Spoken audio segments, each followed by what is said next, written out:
Life 30, your 30-day journey to creating the best life possible for yourself. You can just watch this video, or if you want to sign up for the whole series and get the free bonus companion worksheets that go with this video, check the link in the description below. All right, today is day 15, and we're going to learn how you can overcome procrastination.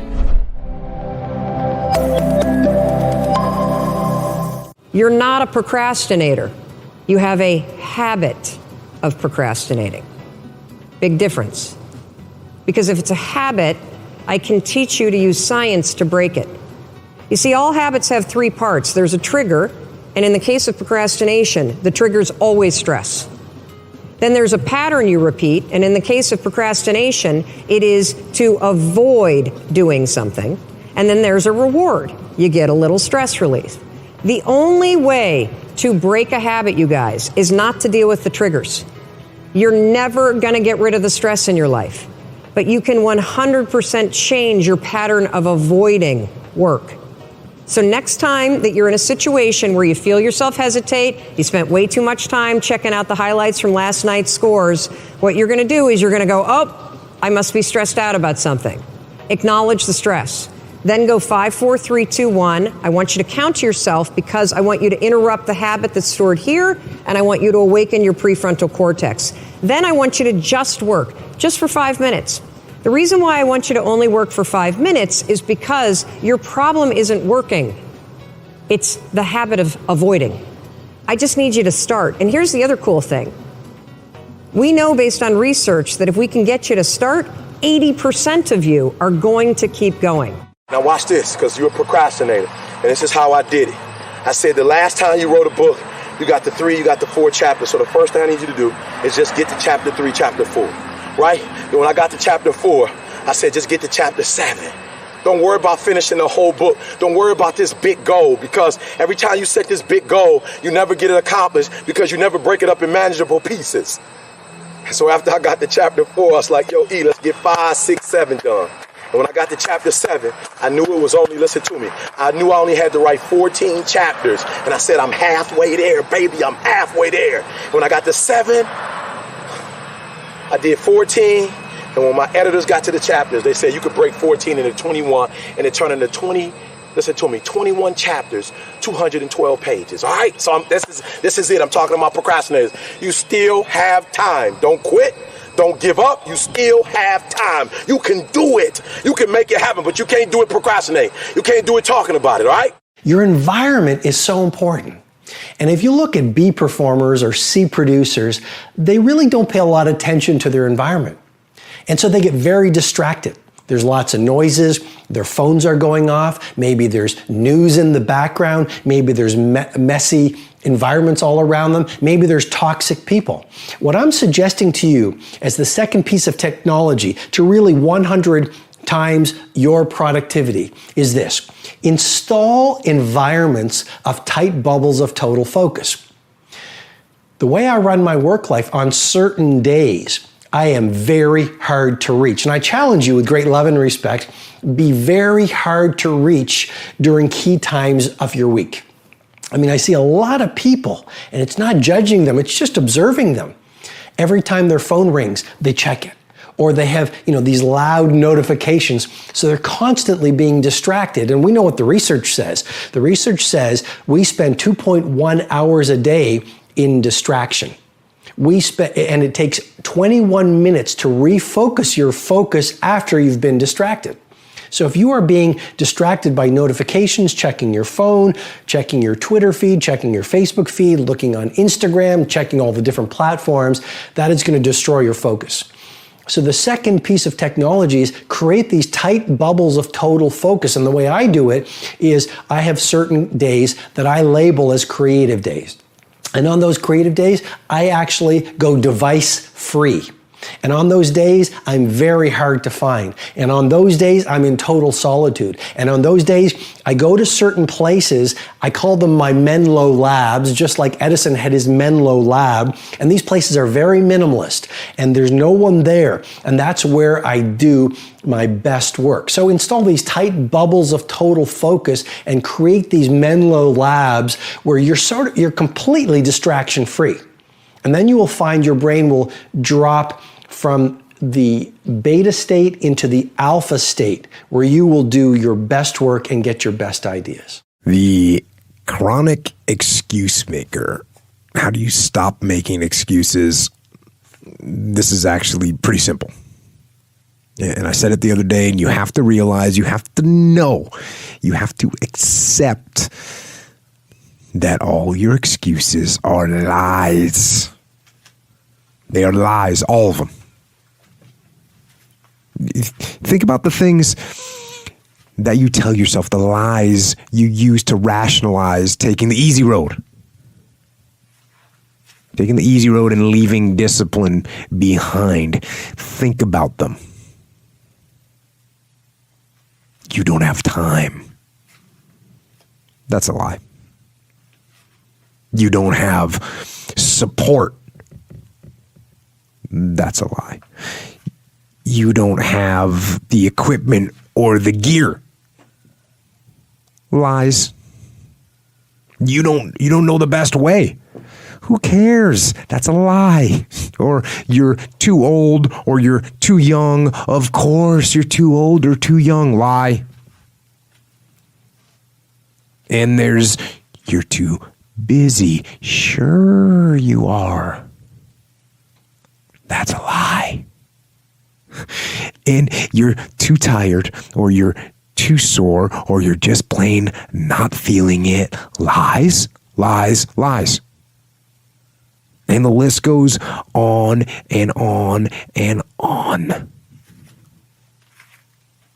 And it doesn't stop if you don't make it stop. So recognize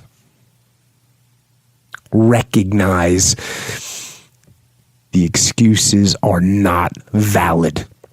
They aren't. They're trumped up. They're conjured up. They're fabricated. They're lies. And how do you stop the lies? You stop the lies with the truth. The truth. The truth will set you free.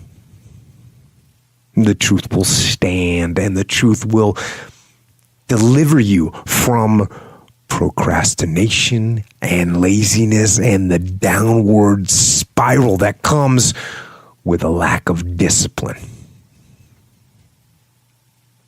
So don't believe the lies, believe the truth. And the truth is, you have time. You have the skill, you have the knowledge and the support and the willpower and the discipline to get it done. So cast out the lies, burn them down, and listen to the truth, and live the truth, and go out and get it done. One of the things that can help you stop procrastinating, well, let's say two things. I referred to them at the end of my talk. One is to have a really nicely developed vision of heaven. It's like, okay, here's what you need to know. How would your life be? What would it be like if it was really good? And I don't get primitive about that. It's not like, naked supermodels on a yacht. They're too skinny anyways. Anyways, you know what I mean. It's like, yeah, I get it, but it's not agape, say.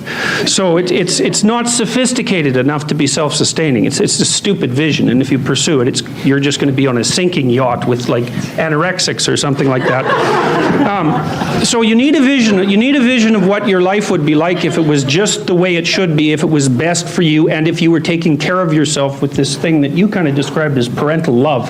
Which is a really good way of thinking about it because it's nice and concrete. So what would be best for you 3 to 5 years down the road if you were really taking care of yourself like you were someone that you thought should be around?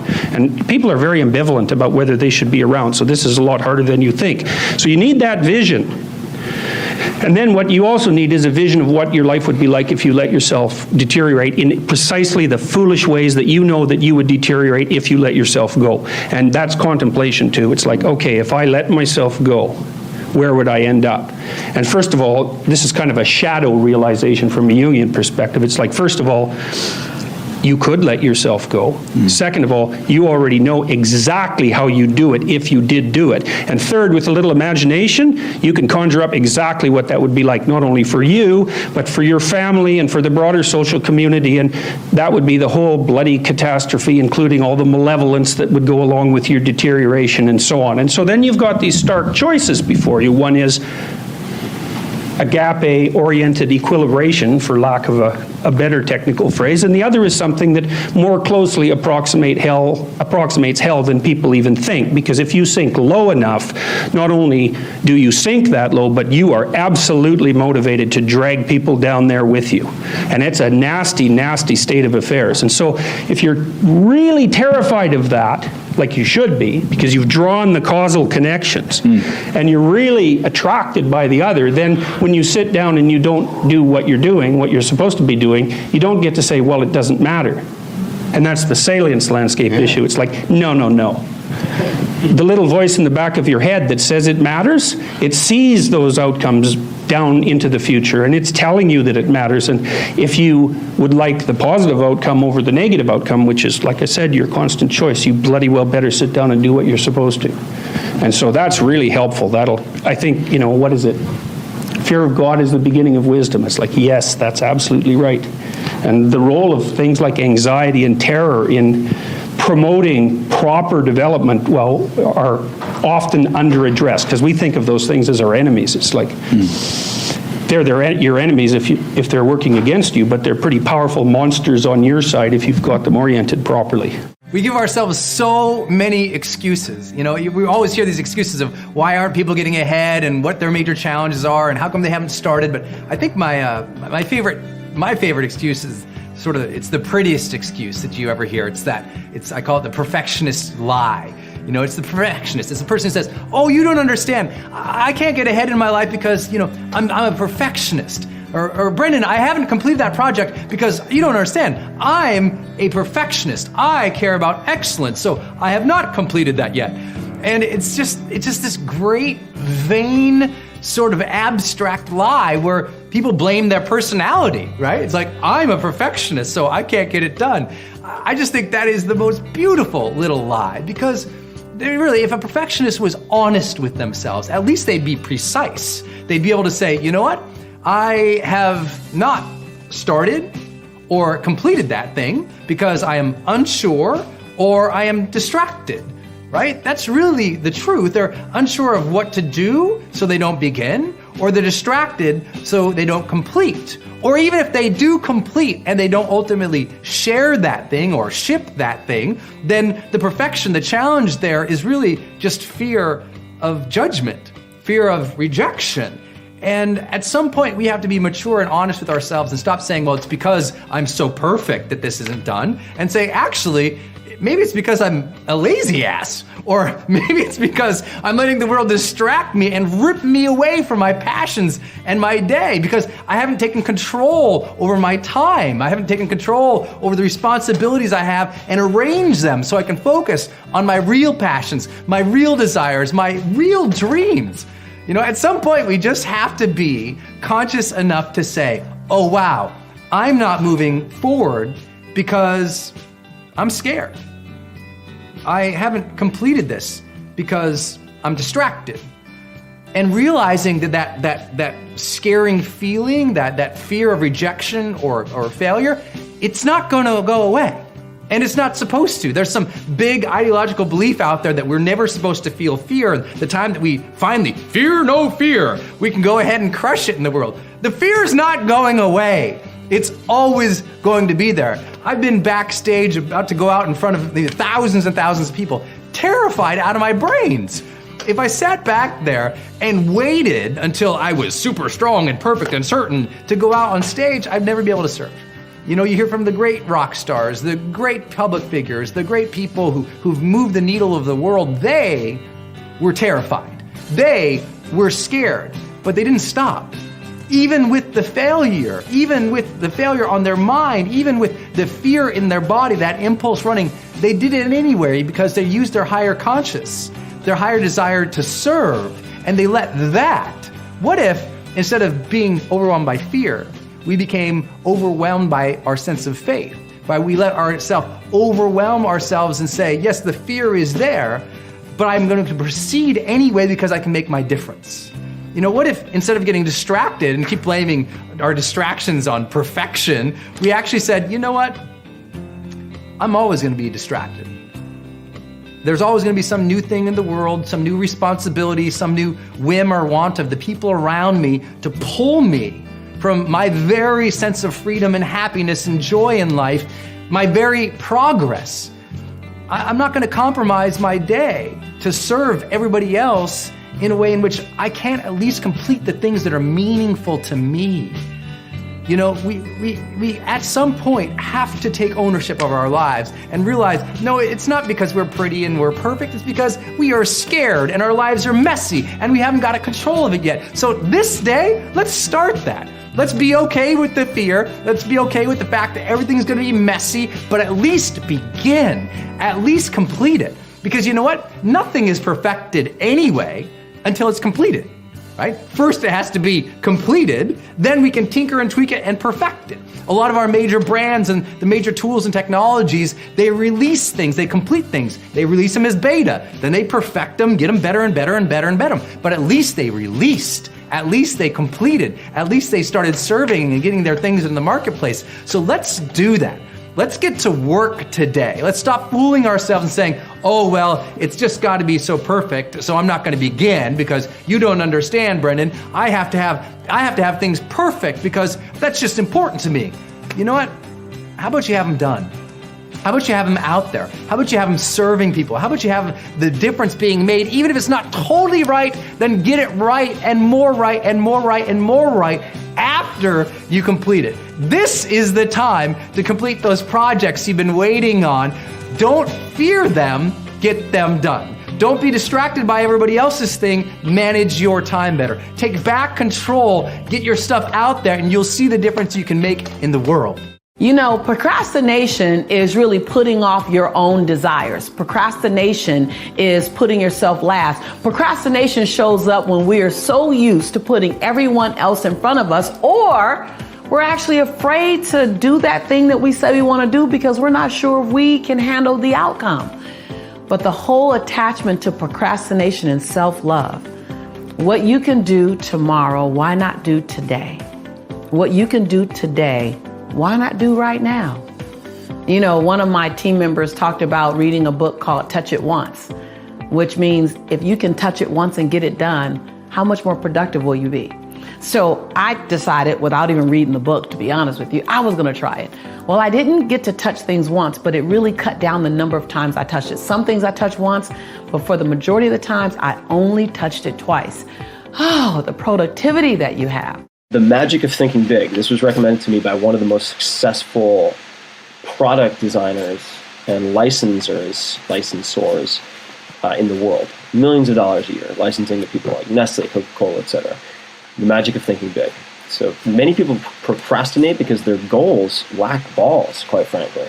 Their goals are just uninspiring. They're intended to be realistic, and therefore they don't motivate you to plow through or dodge the inevitable hurdles and emotional difficulty and ups and downs that you'll face. And the example that sometimes I give is, the trip to whatever, pick a city, no matter what I pick, I'm going to insult somebody. Let's say trip to Cincinnati for the weekend or a trip to the Greek islands. Right? So the trip to Cincinnati might be more realistic in terms of cost and logistics, attainable perhaps. It's more likely to get put off in many cases because it's simply uninspiring to most people.